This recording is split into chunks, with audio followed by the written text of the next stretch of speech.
All right, guys, we are live here at FNGO this Monday, September 22nd. Hope everybody is doing just fine today, getting the work week started. Hope you guys had an absolutely fantastic weekend. We're going to talk about that today, kind of recap the weekend a little bit and see what was going on for everybody. Got a few announcements once we get a few more people on here.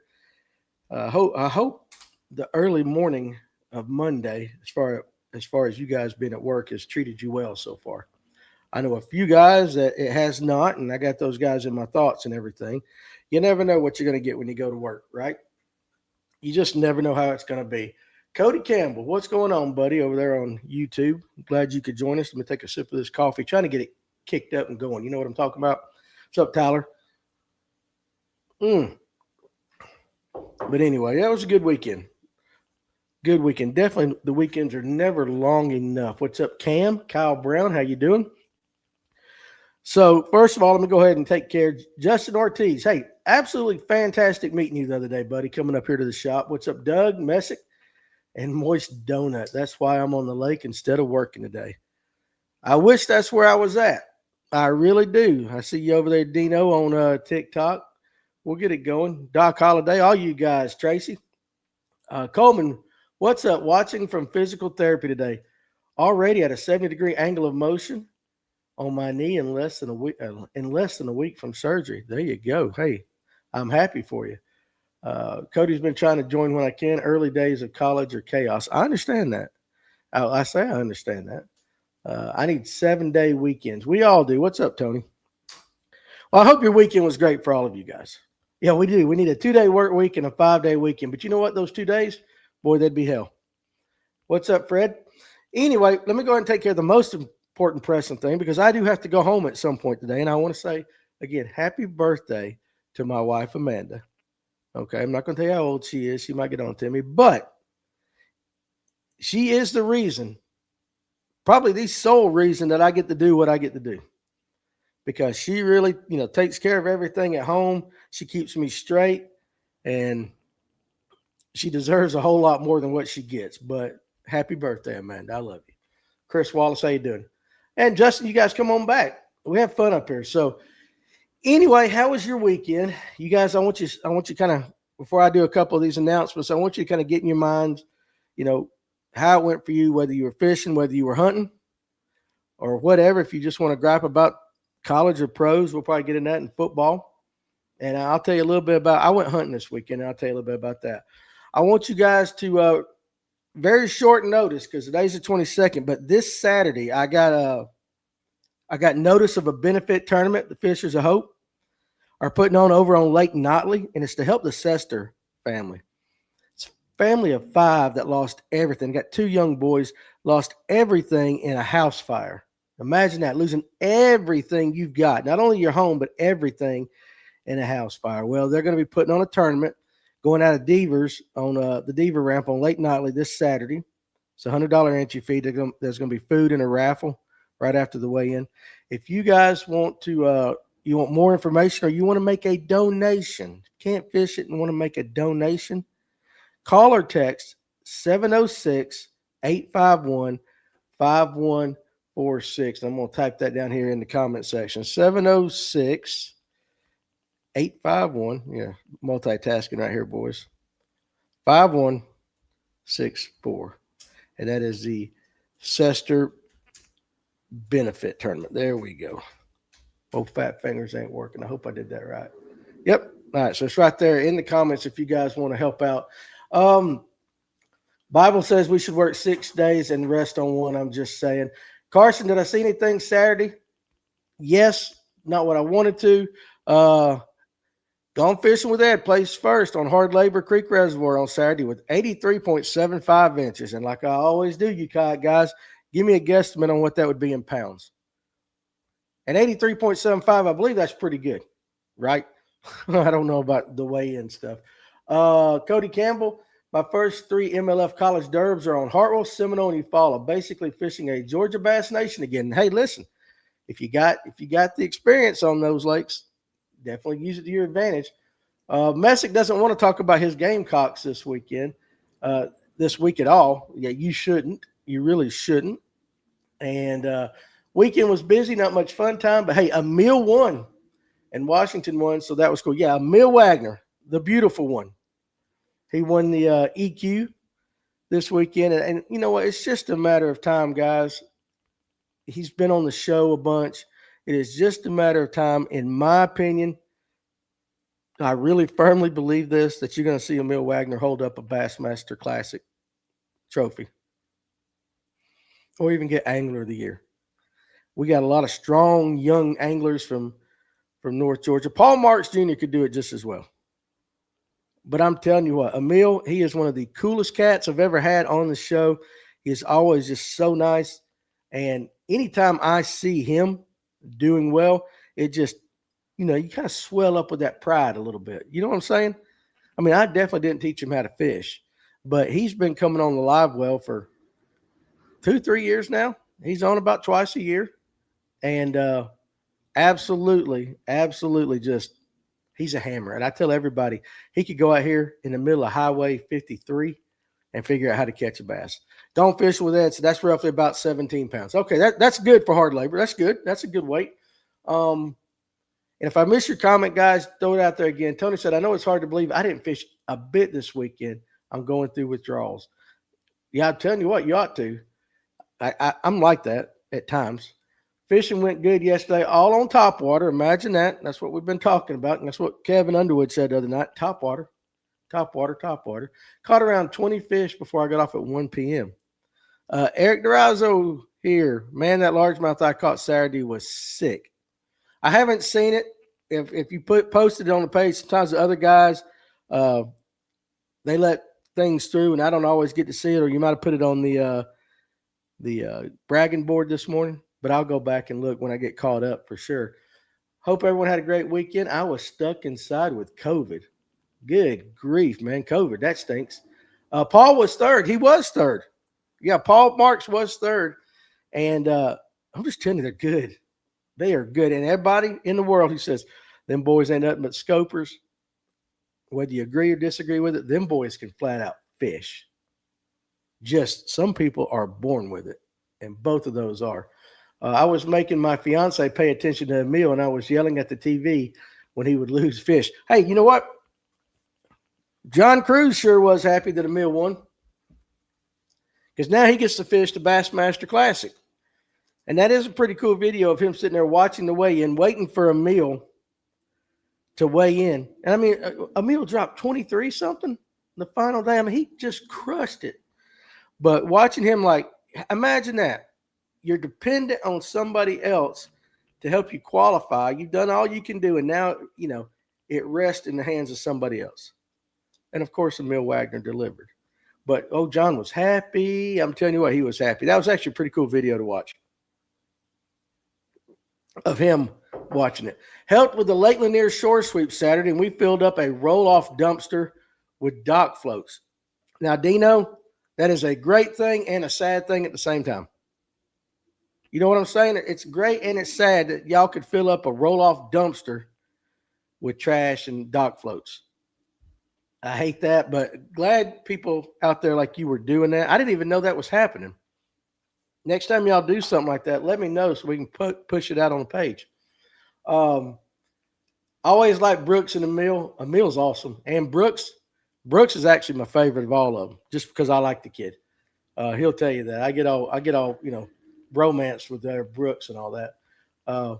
Justin Ortiz, I don't know about your birds, but my birds pulled out an upset last in the fourth quarter. He's talking about the Eagles. And I'm just going to tell you, Justin, if you didn't have those Georgia Bulldogs on your defense, you guys wouldn't have pulled it out. I'm just saying, you got those two Georgia. I mean, half the defense is Georgia, but you got those two big old Georgia Bulldogs right there in the middle of your defensive line. That helps a lot.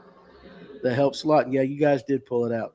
It was with the Lake Lanier Association. Okay, there you go.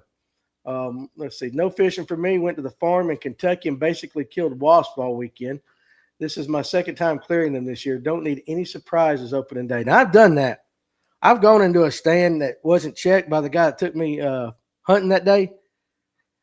It's happened to me twice. Now, once with wasps. And, yeah, that was a little squirrely. I decided to hunt underneath that stand that day. And then my father, My father-in-law had some property up in Dawsonville, and he went up into an oak tree, and he built basically a condominium up there for him to hunt his backyard in the woods behind his house. Now, also, two things about that. Number one, he was 6'4", 6'5", and so he used a combination of, this is old school stuff, the screw-in steps and then just 2x4s or 2x6s screwed to the tree to get up into this thing. So it was kind of sketchy anyway.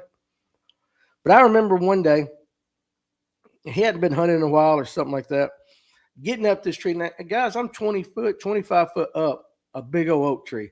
And you got to take the door and you got to swing the door out so that you can get in. Well, I swing that door open, got to take one more step up. Next thing, I am face to face with one of the biggest raccoons I've ever seen in my life. I bet you that joker weighed 25 pounds if he weighed an ounce. And he was not happy with my presence that morning. In fact, he gave a nice little hiss, and I just looked at him and said, yes, sir, you can have it. Because listen, raccoons, while they're a lot smaller than us, them jokers are mean, and you don't want to be fighting a raccoon hanging off the side of an oak tree 25 foot up. He could have it that day. And I definitely let him have it. And I went climbing back down that thing. I don't know what he was doing there. I think it was raining a little bit because this was a covered stand. So maybe he was just trying to get out of the rain. I don't know.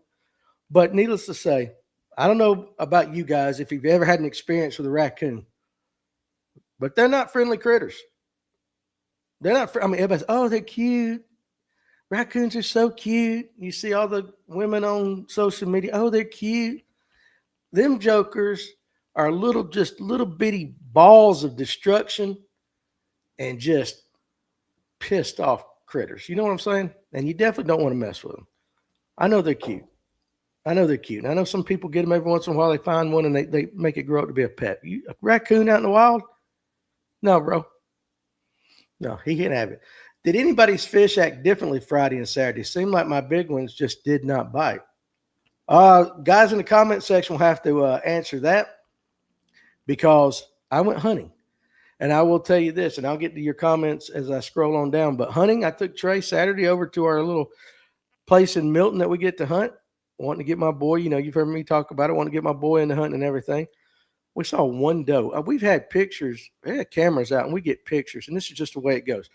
Of deer everywhere, morning, midday, evening.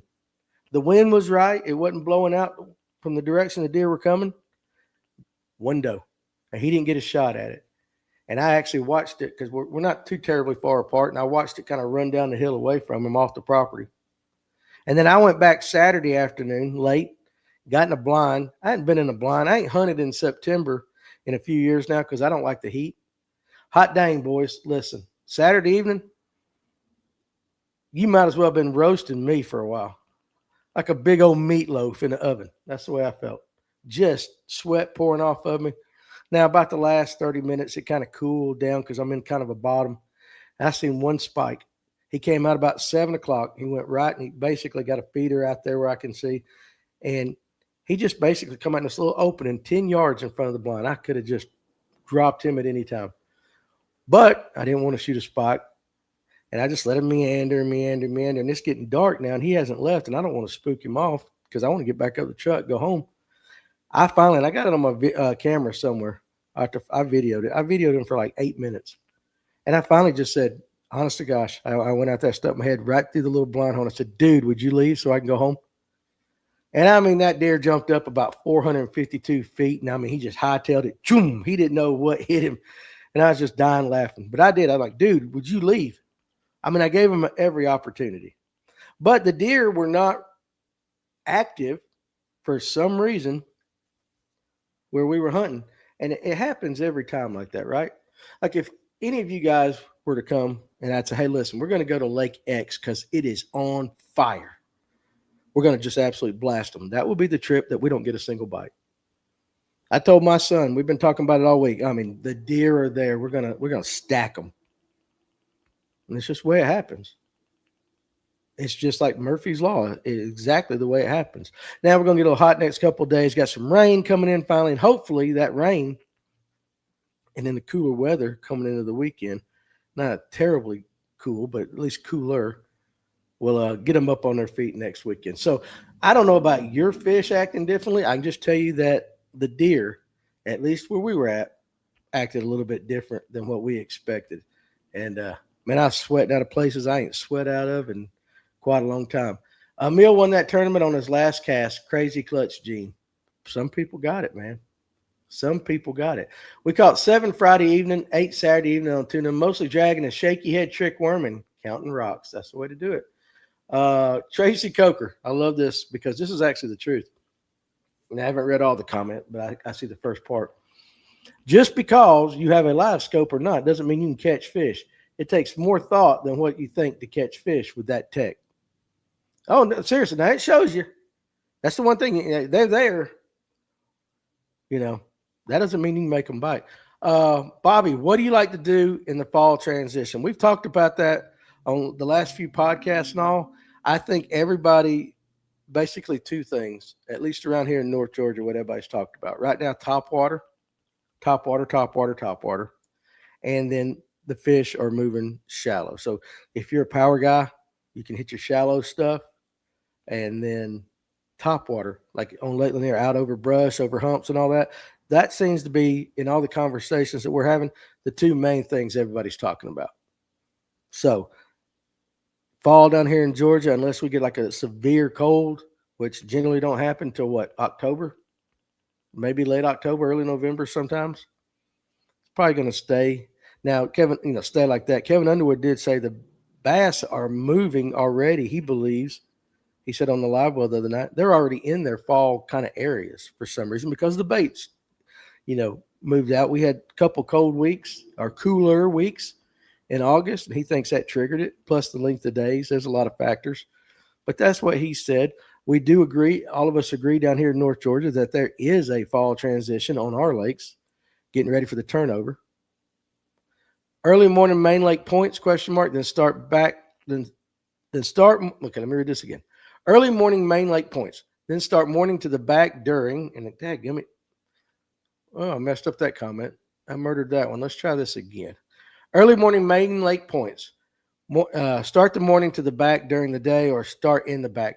Right now, the guys that are throwing up shallow, that have been throwing like the buzz baits and all that, they can start in the back. But generally, once the sun gets up, it seems like that shallow bite for everybody the last week or so has died off and they're moving back out. I think during the winter, when you get an actual ditch bite and everything, you start in the back and then work your way back. It's whatever you want to do right now. But a lot of the bait, from what everybody's talking about, is that bait is out in the mouths of the creek. It hasn't moved all the way up into the back yet. That right now, and that's just the reports people are talking about with us. We started seeing bait fish being chased by schooling fish in the Florida Panhandle and southeast Alabama. Yeah, I mean, it's time. Here at our lakes, because of the blueback heron and everything, that schooling happens year-round. It is really crazy. Now, whether you can get that topwater bite to kick, we've had a lot of problems with it, kind of hit and miss over the last summer and actually the last couple of summers. But right now, it seems to be, from some of the comments on YouTube, and I know I'm way behind on them comments over here, seems like it is really kicking up. So they get, it's weird because you talk about southeast Alabama and Florida Panhandle. Y'all's weather and just the way y'all's bass go about their yearly, calendar and all that. It's so much different being a couple hundred miles north. It's really crazy. Let's jump back over here on YouTube. Jonah said he had I'm a skimmer in my hand this morning. The old braid trick worked wonders. And what's up, John? Pontoon Jody. I fished 3 hours Friday night. My biggest was 48 pounds. I knew you could do it. Smallest was 18 pounds, caught 5, so it was a pretty good time. And listen, now all you got to do is go figure out how to cook that cornbread, right? Most of our lakes don't experience a turnover, mainly because they are so current driven. That I can see for sure. That is one of the things about our lakes. Definitely we have those turnovers up here. But Tim Hancock the other day said, some of the shallower lakes, they don't really experience that turnover. Most of North Georgia stuff's pretty deep.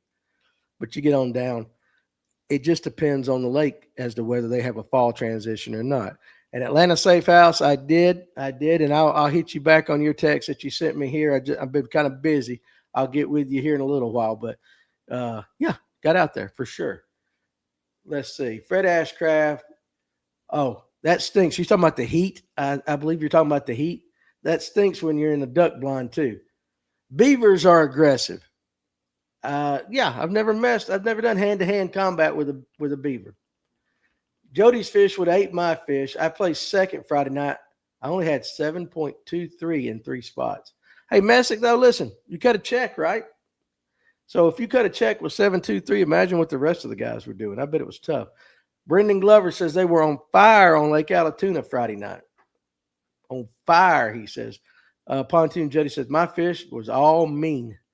Yeah, them big old cats get mean like that. Atlanta Outdoors, I had fish blowing up on poppers. None got hooked, thinking of trying to add a second split ring to the back of the hook, to the back hook, for sure. Dana, FCP Fishing, you guys, you need to go follow him on YouTube. They were blasting the topwater this morning. Blasting. Absolutely, I can believe it. It seems like it's finally kicking up a little bit. Finally kicking up. But again, guys, go to YouTube and follow FCP Fishing. You won't regret it. And the cool thing about that intro and all that, you're going to hear it. Oh, Dana's a rocker. He played that music that you see in the intro and all that. You got to respect a man that's got, it's multi-talented like that. Definitely multi-talented. Lake Kiowee, the fish were different Saturday. Bad thunderstorms at 2:30 p.m. Yeah, that might do it. Let's see. Gone fishing with Ed. Okay, you've talked about that. Cam said Main Lake Rocky Points is where they were hitting them. Seemed like the bite on tuna is getting better since they've been draining it. Yeah, of course, it is going down now. Pulling it down for the winter. And, I mean, they pulled that lake down a lot. A lot. Did anybody else have trouble with gar this weekend? They were everywhere at the dam, so I went a mile below the dam to fish. Of course, there was no gar out there in the deer woods, so I didn't experience them, Jody. But if you guys were out there, with a gar around what you were seeing, I would venture to say most of the guys, Jody, around here that were on Lanier, Allatoona, and all that, even though they have gar, probably didn't have the problem that you had. What's up, farmer? I know. You definitely can tell when they start moving to the backs. Every boat on the lake will be in the pockets. Yeah, you definitely can tell that. I can tell when the stripers make their run from Lake Allatoona all the way up to Etowah, all the way up into Dawson Forest, because there's a couple of the put-ins and all that have little bitty boat ramps. And when you start seeing them little trailers for the John boats, you know that the guys in the know are on there. They're chasing those big stripers up there. So you're right. I mean, if that's where the bite is, that's where you go, right? For sure. Let's see. I pulled fish off bait balls and brush all day yesterday. I was fishing from 5 foot to 30 foot of water. So I mean, hey, listen, at least they're biting. That is a good thing. Now, FCP says Lanier is getting low too. Yeah, I believe it's got to be 2-3 feet low. I haven't been on it, but I think I saw somebody in one of their fishing reports said it was low. We haven't got any rain, but supposedly we got 1 to 3 inches coming to North Georgia here Thursday, Friday. Tracy says it's 3 foot low. Drilled a 3 foot flatty off the bank Saturday. Hanging spring scale in the back of the Jeep said 22 pounds. Probably not accurate, but listen, close enough, right? I mean, listen, a flathead, 22-pound flathead's no joke. It's one of the ugliest fish out there, but good Lord, they're aggressive and they're fighters. Dead Rabbit said shad congregating at the mouths on Illinois River. So, I mean, that seems about right in line with what the guys were saying as far as seeing a lot of bait at the mouths of the creeks, but not all the way in the back of the pockets yet. For sure. So pretty sure they take Allatoona down 17 feet, which on that size lake is a ton. Of course, then you got your TVA lakes up in North Georgia that they take down. Notley they take down. Carter stays up, but that's not TVA. Blue Ridge, I haven't been up there. I heard they were taking it down or were going to take it down because of having to do some work on the dam. Bait is still on the outside of grass as well, not all the way up in the grass on Chick. And hopefully I'm coming out there because of the Ultimate Angler. I'm trying to get all that in line to go out there and watch that. and talk to some of the guys. Got a lot of things to figure. I think Josh has some kind of fly fishing event up on the Sequoia that weekend. So I'm trying to look at some alternatives for some camera guys to go up there, and maybe we can film it, trying to put all that together. Now, FCP fishing. Let me read this one real quick. I got a tournament on Nickajack this weekend. Hopefully the frog bite is good. Man, I've never got to really get on a good frog bite. I would think I would actually love to do that. Never. I mean, I've thrown a frog a few times, but what you guys are doing, I never got to experience that bite. Fish are still not transitioned in lower Michigan on their fall feed, inland near me at least. So where do they normally transition, Kendra? I mean, where are you seeing them now? I mean, I've been to Michigan. We filmed up there, stayed in Glen Arbor, did some fished on Lake Michigan, Crystal River, the Manistee. Did some stuff with the Real American Road Trip. We went up there and filmed some episodes. But as far as like bass, smallmouth, and all that, I don't know why we didn't do it while we were there. But how do they transition? I would love to know how they transition in the fall, because it's got to be different than down here in Georgia. But then again, it's fish. Maybe it's the same. Maybe it is the same. But FCP Fishing said the backs of the creeks are full of bait on the north end. So he is seeing that on the north end, which might make sense because Underwood and them fish the south end. So we get a lot of the information from there. Dana loves the north side of Lanier. So keep that in mind. He's telling you the bait's there already.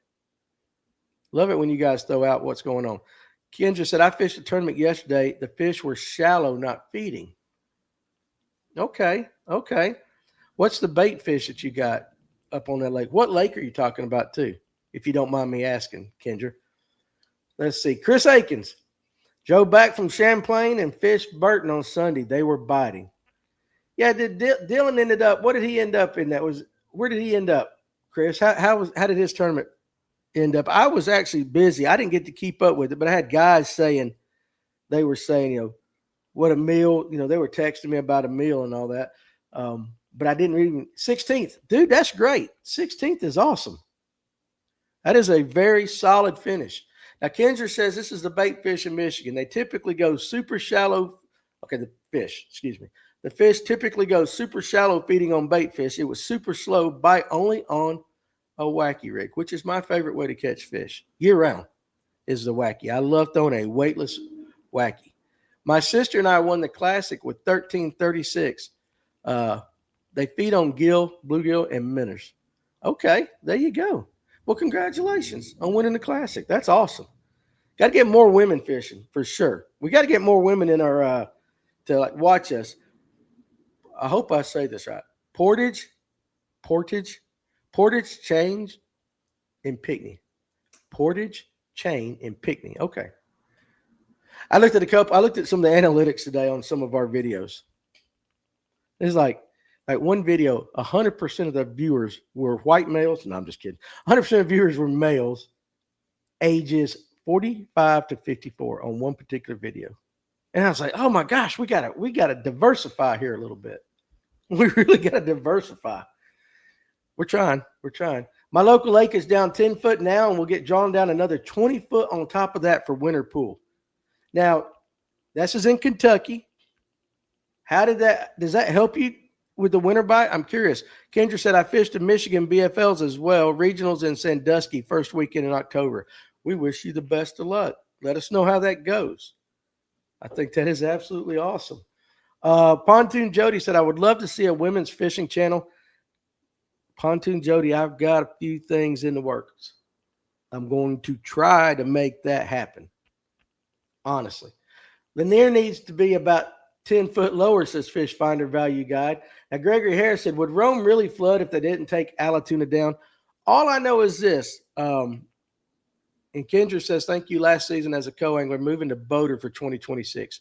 Hell yeah. Go get it, girl. I like that. If you go into Rome on the Coosa, you see that big levee right there in downtown Rome. And it's a big old levee. So my guess is going to be, yeah. I would say so. That levee ain't there for no reason. But I don't know. I mean, I wonder if that was built like before Allatoona. I don't know. We'd have to look into it. But I've heard that. I have heard that Rome would flood if they didn't do flood control with Lake Allatoona. Now, Tracy says we're back to the bay on the north end of Lanier. They're full on the upper end for sure, but the bigger fish have been at the mouths moving back. I don't know why I can't read today. They're full on the upper end for sure, but the bigger fish I've seen have been at the mouths moving back. Okay, there we go. Kendra says, thank you. Love this sport so much. Been fishing the BFLs for 8 years. I'm addicted to competing. Hey, Kendra, would love for you to go on YouTube. Go to FNGO. Of course, subscribe, hit that like button, click the notification bell, all that cool stuff. But actually, become part of the FNGO family there as well. And that way we can kind of keep up with you. We do live podcast we do this every day, but every Tuesday and Thursday night we do the live well, and you can join in. We'd love to be able to keep up with you that way. Danny, how was your weekend? Yeah. Hunting wasn't that great. And the Falcons stunk yesterday, so I was fixing a Jeep. I mean, look, I don't know if you guys can see it, but can you see that? You see my arm right there? I had to pull a harmonic balancer out, and I didn't want to pull the fan motor. So I had to get down and dirty with that thing. I actually bruised my arm. That's what I did all day yesterday. Get Christine Fisher or whatever to come on sometimes. I've talked to Christine, and when her schedule will permit, she said she will come on. So I have at least made that contact. I tried to throw a toad on a buzzbait this weekend instead of a skirt, but had no success. Had a black and white one tied on. Sometimes on that toad, and this is just my experience, Cam, it seems like I catch a lot more largemouth when I've got a toad on. I've thrown buzzbaits everywhere. And don't get me wrong, I have caught spotted bass on a toad, but it seems like if I were doing a ratio, figuring out the percentages, far more would be largemouth. So maybe that's the Allatoona thing. I don't know. I got a nice 180 on camera. Too bad that's his weight, not horns. Bobby, I tell you what, listen, you can't eat them horns, but if you got a 180, that might be some good backstrap. Summer sausage, But that spike I saw yesterday, he was a big old fat one. I probably should have absolutely busted him, but I'm like, I didn't want to waste a buck tag opening weekend or second weekend on a spike. He's not going nowhere. If it came down to it, I probably could, but I was going to give him a little time to walk. Caught one gar on the Ultima, Doc Holliday said, while he was down there busting. Let's just say the sunfish. Can I say it that way, Doc? So that way I encompass everything that you were catching. But yeah, Pontoon Jody, you guys are going to see a lot of changes here. Do y'all have a spike in a doe season? No, here in Georgia, basically we have archery and then we've got gun. You can kill 10 does, 2 bucks, and I think 1 buck, and I might be wrong, I think 1 buck has to be a quality like that. So we don't really have the spike in doe seasons. Now, some counties have doe days. Up north where we don't have as big of a deer population, they get X amount of days to hunt does there. But basically all of South Georgia, it's doe day every day during gun season. And if you're hunting with a bow, you can kill a doe at any point during the season. I believe no matter where you're at. So really the only time we get specific doe days is during the gun season, which starts in October. So we've got bow now. We're bow only right now. Now listen, you guys thinking about Rome. Tim Hancock said, yes, Rome would flood. It's flooded with the drawdown before. Seems like they had a little bit of flooding. It wasn't too far long ago. Now that I think about it. All right, Messick Outdoors. Way off topic, but does anybody else's old lady, and he continues to say old lady on this show, but does anybody's old lady wash their camo? Mine has, but if she does wash it, she washes it in unscented stuff. I generally, and I will be doing this afternoon, I take my hunting clothes, unless I just get real rank, sweaty, kind of like this past weekend, but I'll stick them in a tub and I will cut pine branches and I'll stick them in there. Seems to do fine. It doesn't matter how clean you are or what, unscented you are, you still got to play the wind. I don't care what anybody says. If the wind ain't in your favor, a deer figure out a way to smell you. Now, Dead Rabbit says, guys around here break gars' beaks. That's not right. I don't think they should do that. I mean, I don't think a gar is good for, it's a good fight if you hook one. I don't know about breaking that. That seems pretty that's the kind of stuff that gives us a bad name. We'll get the PETA people on us. You know what I'm saying? And we don't need them on us no more than they already are. Jeremy says, how true it is, I don't know, but they've always said that if the dam was to break at Lake Cumberland, it would flood Nashville. If the dam were to break at Lake Cumberland, it would flood Nashville. They say something very similar about Lake Lanier, that if Buford Dam were to break, it might not flood Atlanta, but it definitely would flood Roswell, maybe into Sandy Springs before it disperses out. Okay, so she's talking. I guess you're talking about the gar. I agree. Keep them and use them as fertilizer. No need to brutalize them. Yeah, I know a lot of people that will catch some fish for the sole purpose of freezing them, and then when they plant their tomatoes and stuff like that in the spring, they'll put a fish underneath the dirt and everything. So I'm not a botanist or anything like that. Let's see. They do that here too. Low life person to do something like that. He's in South Carolina. Also could donate to a local nature rehab center. Yeah, you could do that for sure. Danny, does that poor girl have another ride? You've had her Jeep for 3 weeks. Yes, listen. Yes, this is the backup. This is the backup. So, and it does run right now. It ran last week. I just noticed that the harmonic balancer had a little bit of a bounce to it.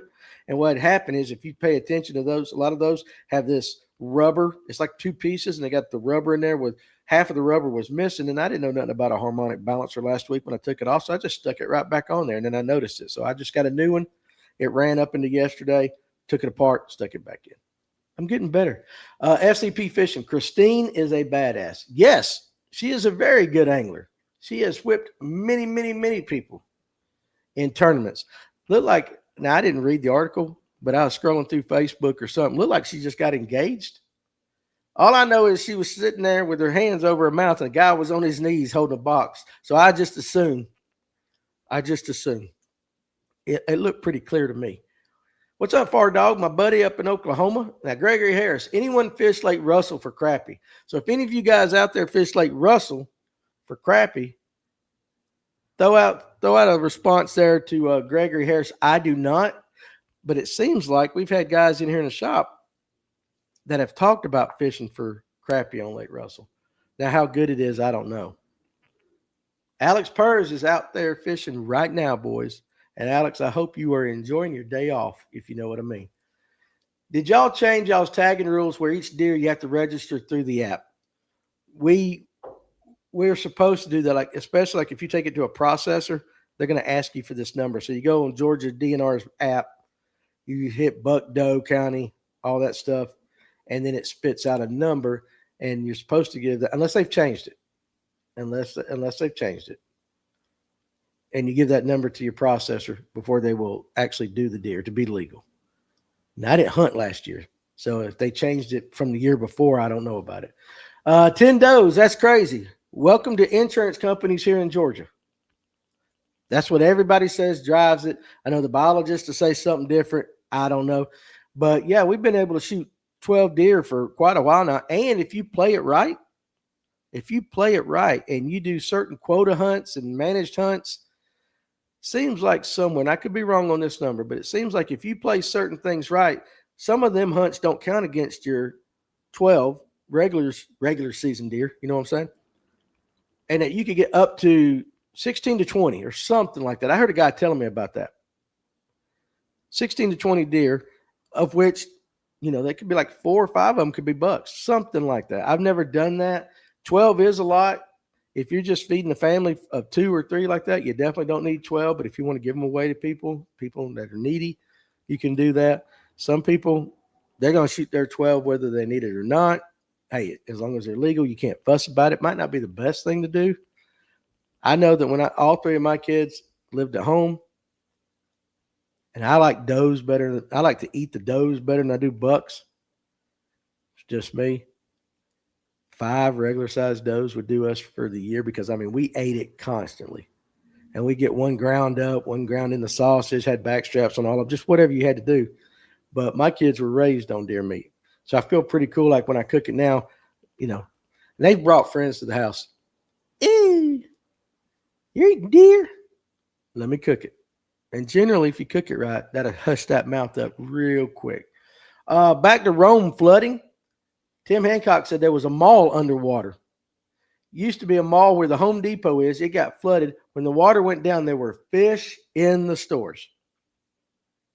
And that's per Tim Hancock about the city of Rome flooding, which is basically the Coosa River right there. I think the Etowah and the Ostinali, or however you want to pronounce it, come together. And there's a lot of fish in the Etowah River from Lake Allatoona up, all the way you get into Weiss and all that.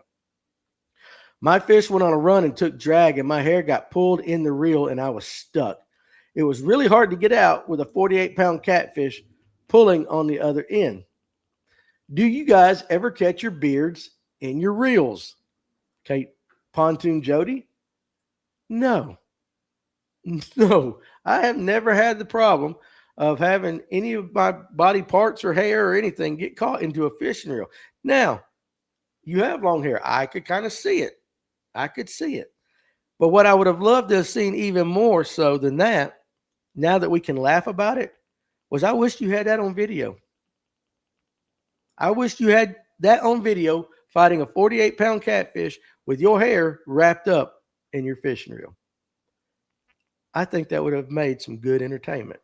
At your expense, of course, 100% at your expense. But since you didn't get hurt and you were able to get the fish in and all that, we can laugh about it now. But that's funny as hell, if I'll be honest with you. A lot of people eat gar. I never have, but I've seen people saying it's good. Yeah, a lot of people eat carp too. I ain't doing that. Christine Fisher did get engaged. Also, I have long hair and I've never had that happen. Not fun. Now, I will tell you this. Now, it ain't as bad as that, but every once in a while I go hunting, I got some pullovers and all that zip. And even if you take your time, you zip here, at some point when you're sitting in the stand, it will catch in there every once in a while. And that hurts like crap. And then again, of course, all of us guys have experienced the zipper down there at one point or another in our lives. And that really hurts. Just saying, that's about it as far as getting pitched. Spotted bass is present here. Hope everybody is good and getting to fish some. Yeah, I need to go. I make hydrolyzed fish fertilizer with fish molasses or brown sugar, lactobacillus, excellent nitrogen in the bacteria. Good Lord, Dead Rabbit. I mean, you make, I can't pronounce the regular words out there, and you throw in something like that. Bacillus or whatever. That sounds like yogurt. Like you're making fish yogurt for fertilizer. Ain't that what they got in yogurt? Big Bait John, you need some deer meat, Danny? No, dude, I'm gonna have some here very shortly. 98-degree optimum temp to ferment and dissolve the fish, in my opinion, takes about a week and a half. Like Dead Rabbit, do you do that out in where do you do that at? Certainly you're not doing that in your kitchen. You got like a barn outside or something like that you are dissolving your fish in your fish yogurt for your fertilizer. Message goes, they give y'all 10 tags. First of all, we don't have tags anymore. The days of putting a tag on a deer here in Georgia have been long gone. So I remember those days. It's been a hot minute since we actually had to put a tag. But you better not walk out of the woods without you do have a card, supposedly, that you're supposed to fill out and keep it on you. Now, I'll be honest, game warden's watching, I'm sorry. I always fill it out on the thing, but I've never filled out that card. I don't even know if we still have to do it anymore. But I ain't done it. I'm sorry. It's easier to ask for forgiveness. But he says, they give y'all 10 tags. They give us 5, 3 doe tags, and $2. Okay, so in South Carolina, 3 does, $2. You can buy an additional 5 doe tags and 2 more buck tags, but they have to be a minimum of 4 on one side or a 12-inch spread. Okay. So, basically, you almost can do what we do, kind of, but you got to pay a lot more money. What is I do not the lifetime. I should have done the lifetime license. I do the sportsman's package. It runs after that little fee. And it's about $70, somewhere right in there. So how much are the hunting licenses where you are? That sportsman license that we do here in Georgia, that's for fishing and hunting and trout. I think you might, if you're a duck hunter or something like that, you might have a little additional one. I don't know. I don't duck hunt, so I don't know. Doug Rice said, some people might not like to hear it, but killing that many deer is not necessary. That's why Georgia doesn't have as many big bucks as other states. Just my opinion. I don't think you need to do it. I honestly think a lot has to do with insurance and cars. Now, Patricia Leanne Shaw says, Christine Fisher is 24th in AOI kayak. Her old man is 3rd. I hope I read that right. Jeremy says, I don't have a big enough freezer for 10 deer. No, listen. Yeah, I know. It takes a little bit. I used to have we've got a freezer outside on our back deck, a big stand-up freezer that I could stuff a bunch in. And then we got the freezer inside. Now, Pontoon Jody says it is on video. I was on a live. So is that Facebook, Pontoon Jody, where we can go back and watch that? Because I'm going to go watch it. Tim Hancock says, Etowah and Ostinala merge in Rome turns into the Coosa. Okay, I thought I was correct. Fishing with Paul. I'm a guy with long hair, and I've definitely reeled it into a spinning reel when the wind blows it into the bail. Dude, that sucks. Now, look, I mean, guys, look, I'm heir to fishing up here. I did have a mullet in high school, but that was 30-something years ago. Definitely not a problem I've ever had, but that is, wow. No, I never done that, but I guess now that I'm sitting here, be honest, I've never even thought about that. But now that it's been brought up, which, of course, I did not have reeling hair into your reels on my bingo card for today's show. But here we are, right? That's the way it works. NPFL, AOY incoming, Patricia says. Messick goes, I've gotten hoodie strings caught in the reel, but that's it. I've never done that. Now, Dead Rabbit, back to his fish yogurt. It doesn't stink wherever you do it. Just use a distillation water airlock. Okay, so kind of like when you're making homemade wine. When it stops bubbling, it's done. Now, I've made homemade wine and put that little bubbler on top. So, okay, so I can kind of see that. So, you basically what you're saying is you don't have open containers of fish laying around the house. Still, man, it's got to stink if you open that thing up, at least while it's working, right? Alex has got 3 fish so far. I imagine he's on Lanier. Carson, they give us 10 tags for a reason. North Georgia is covered up with deer. We do have a lot of deer. We do. And if you go out there to my property in Wilkes County, I'm not exaggerating. I could go out there for a week, not even a week. I could fill a limit if I was not trophy hunting bucks, which I really don't, but I don't shoot them unless they're big, unless I got to. I really probably could do that in a weekend. It's ridiculous how many does are on a little bit of property that I've had. I've had that at least for 20-something years, and it's like I know I could go down there. I could first weekend of gun season if I wanted to, 3 to 5 does, take them home. That place is not that hard. Up here in Georgia, North Georgia, there's some places like that. A lot of them are bow only. That makes it a little bit tougher, but you can stack them in certain places. Okay, so it's on YouTube and TikTok, has shorts of it. Okay, I'm going to check that out, Pontoon Jody, when we get off today. I might enjoy that. Now, Messick, this is South Carolina, $6 for a big game permit, $10 or $12 for state hunting license, $5 for each additional tag you get. The crazy thing they did this year for hunting is turkey. It's $25 for 2 tags next year. Sounds like a pretty cheap deal, though, if you ask me, compared to what we do. Now, Kurt Blackadder says, I haven't had the beard in equipment, but I once got Liquid Mayhem shad sauce in the beard and whiffed that the rest of the afternoon. Dude, that's that's like a bad Saturday night down in 5 Points, I guess. That's why FCP Fishing has his hair back at Lynn Outdoors. Yeah, so if you go watch Dana, he has his hair pulled back in that ponytail and all that. Sounds like you need to try that fish yogurt. No, dude, I'll eat a lot of things, but I don't know about rotting fish. But I would try it just for science sake. You guys know I would. Tim Hancock, I got my hoodie string caught in the star drag one time with a fish on. As I reeled it, it backed the drag all the way off.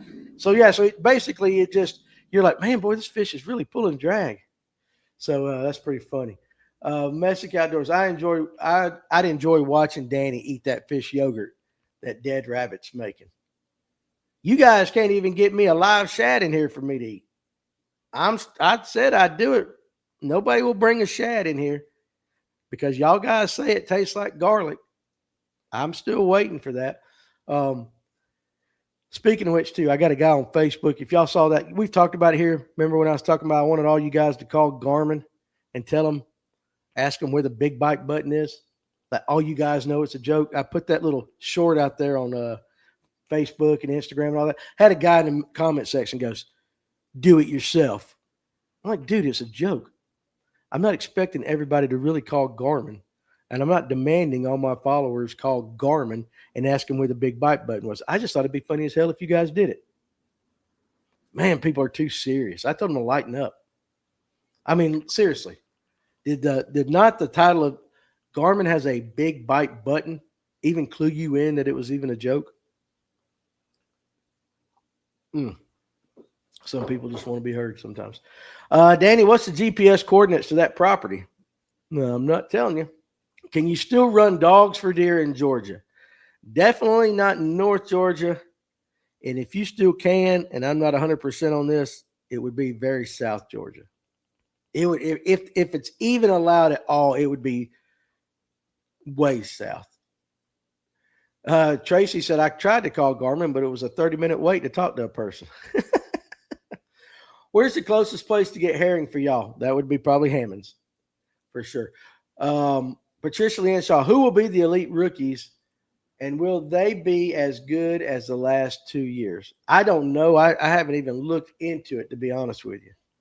I haven't even looked into it. You've had, I will say this, the last 2 rookie classes on the elites were very, very strong.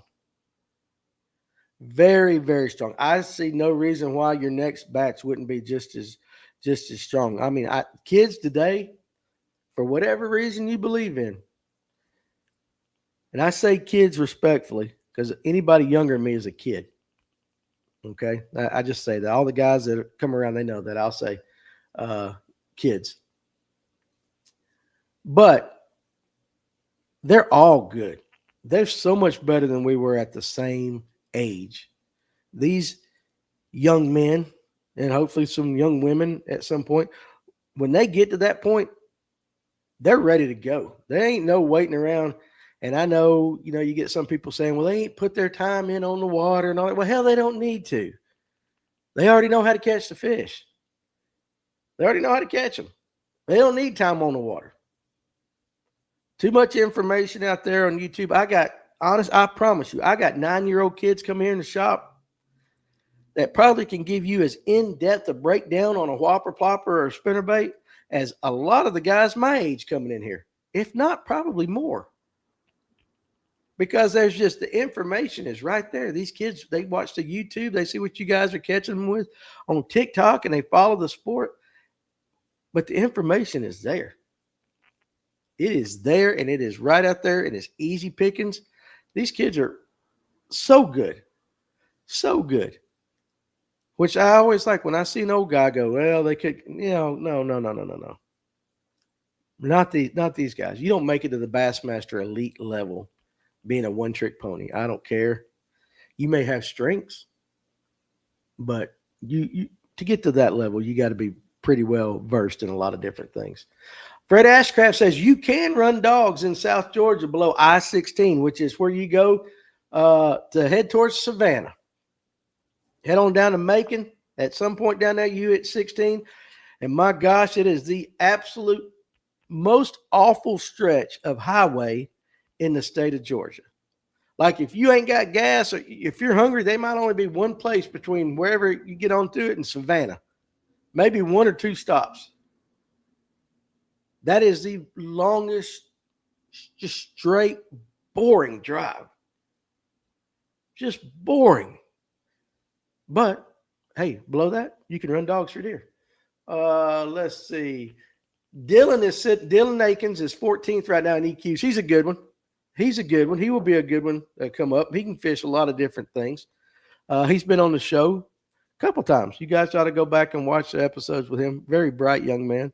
And I'm not saying that because his dad's in the comment section right there. I mean, he really is legitimately a very good kid. I like talking to him. I try, when I get these young guys on, I try to like just really poison their minds with things and get them to say stuff. And like Dylan, boy, he ain't saying that. He is not going to give an inch. I can't get that boy to. Now, you get him off away from the camera and all that, and he's your boy. He is your typical male of that age. We have a lot of fun. On the camera, boy, he is business. And he knows the game. He knows the game. I bet you could do a whole show on people talking about their fishing bloopers. Yeah, we probably could. We probably could. And I would love it if I actually had the videos, because we do have the ability to load up videos and then show it during the show. That might be pretty good. Something that we could do. I can tell you that my partner here, Josh, when we first started doing the podcast, when we first started doing them, we pre-recorded them. Kind of like what they're doing with our new fly fishing podcast that's getting ready to come out with Nathan. They're pre-recorded. But he's got a video of me saying words that I don't need to be saying right here. He could do 22 hours of that. He could do a whole day show of me just trying to say a line, messing it up, and just I mean, and if that kind of content's that easy, or you like that stuff, we can give you that kind of stuff all the time. As far as messing up, I got enough content of me up in the trees or hitting Ryan in the back with a wacky rig, or not a wacky rig, a Ned head, a quarter-ounce Ned head. We did that on a live. I was trying to skip it under dock, and I shot it right in the middle of that guy's back about 122 miles an hour. Dude, he just bowed up. I knew that hurt. I'll take time on the water over watching anything. For sure, Jeremy. Yeah, I mean, time on the water. But that's the thing is these kids, they see it, learn it, and then they put it on the water. What do you think is causing them to be so good? I'm the same age as the guys winning these big tournaments. Is it just networking with the right people? I don't believe it's just YouTube, Danny. Let me tell you this. I'll just go with Paul Marks Jr. and Emil. Okay? I'll just go with that. They're on the water almost every day. Whether it's guiding, whether it's practicing, whatever it is they're doing. What's up, Bass, Booze, and Music? They're on the water so much. And if they're not on the water, they're talking about being on the water. I don't know. I mean, listen, at some point, some of it's just God-given talent, right? Not saying you don't have it, Messick. I'm not saying no, I'm not saying you don't have it. I'm just saying at some point, though, with certain individuals, they're just born to be a professional bass angler. Now, do they have to work at it? Yeah. But just some people are born with that innate ability to be able to coax a fish into biting more often than the average guy. I don't know. Networking, could that have something to do with it? Sure. But there are some kids that are raised up with parents that they fish professionally. So they kind of have that going for them. Or, they're in the industry, tackle shops, whatever. Yeah, I mean, that does exist. But some of them just get out there and just bust their ass, and they're just good. I don't know any other way to say it, is that they're just good. And that's why I say, Emil could figure out, and I say it jokingly, guys. Come on, phone. I got to fix my TikTok people over here. Emil, I honestly feel like could catch fish out of here, out of the concrete in front of the store. Or he'd figure out a way to do it. And it shocks me, when I hear people say that, they're not that good. I'm like, oh gosh, I'm almost done with my TikTok, guys. There we go, resume. But they're so good now because 40 years ago, we as kids don't have what we have now in fishing. That's true. Paul Tark on TikTok said it's awesome that a lot more high schools have fishing clubs nowadays. That's another thing as well. I mean, in high school, I might have done better if I had to keep my grades up to be able to be on the fishing team. I don't know if that's what they have to do now, but I know I would have. Opens our path to the elite qualifiers. Oh, you're asking Patricia Leanne Shaw. Let's see. Let me go up right above that. Tyler says, my first kid is going to watch tactical bassing. None of that cocoa melon crap. I always say is this, look, you don't force feed it. Let it come naturally. But yeah, you can steer them a little bit for sure. Why are the Opens the only trail without an end of the year championship? And then Fish Finder says because they are a path to the elite qualifiers. Tracy says there are more stops on I-16 now than say 15 years ago. It's been probably 8-9 years ago since I have driven it. I just remember that I don't ever want to drive it. Let's see. Chris says, did you see the Bassmaster first day of fall post? No, I haven't seen it. I'll go check it out after the show. I've been a little busy this morning, but I definitely will go check it out. There's middle school fishing now. 40 years ago, that wasn't even a thought. No, it wasn't. There's more opportunity now, but there's more opportunity for everybody. I mean, think about that. With social media, with everything, and really just the way the world's gone, there's opportunities no matter what you want to do in life. But definitely fishing, the outdoors and all that, yeah, it's there. Tracy said he could catch fish in a mud puddle. He could, no doubt. Him and Paul Marks Jr., both of them. Fishing Lake Lanier will make you a better angler, and I do agree with that because a lot of people come from out of state or something, and they're vacationing or they're driving through, and they're like, man, I can't figure out Lanier. You're right. It's not the easiest lake in the world, but definitely you got to put your time in there, and you got to learn a bunch of different techniques to stay consistent. If you watch some of the local tournament trails, yes, you will see the same names near the top all the time. Number one, they're out there. But number two, they're experiencing the same things you are. The fish bite one day, they don't the next day. They just can figure it out. And that's what I'll go back to, knowledge, but also God-given ability to be able to figure it out.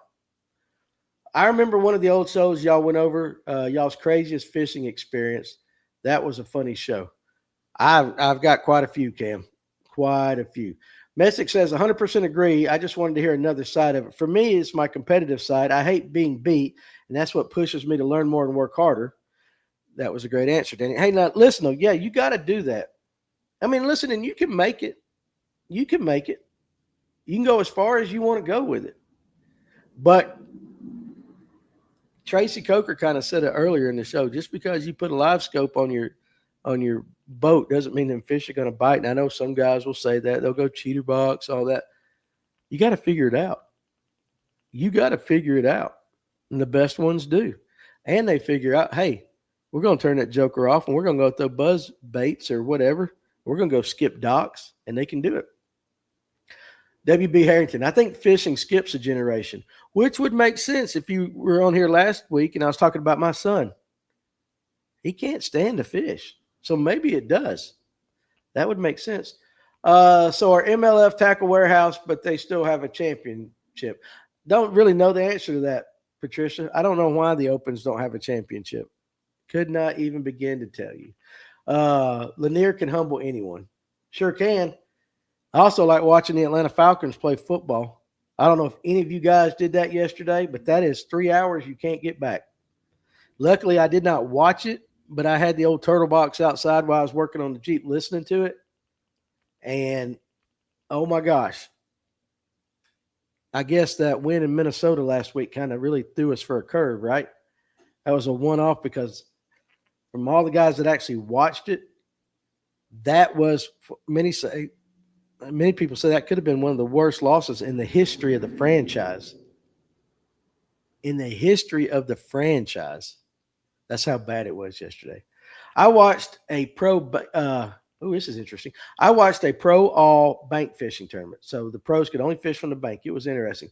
That would be pretty cool to see how they would do that and how they would position on the lake. I don't know how you would actually get, because there's no runs where they just let everybody drive to wherever they want to fish and then kind of like, all right, lines in the water, go.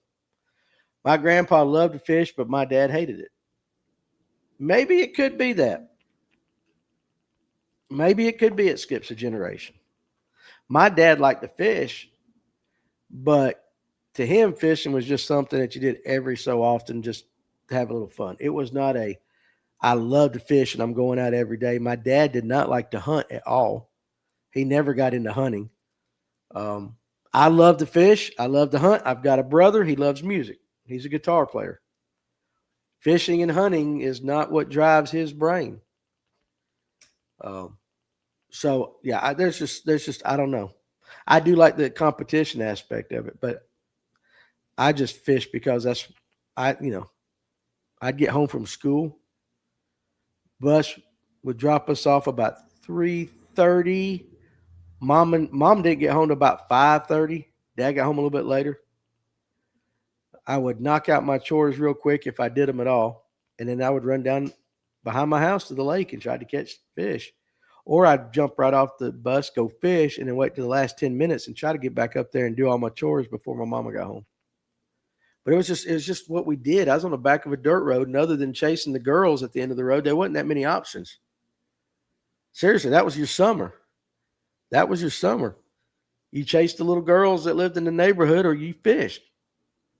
Or we did these little pine cone wars, and we'd get these pine cones and chunk them at each other.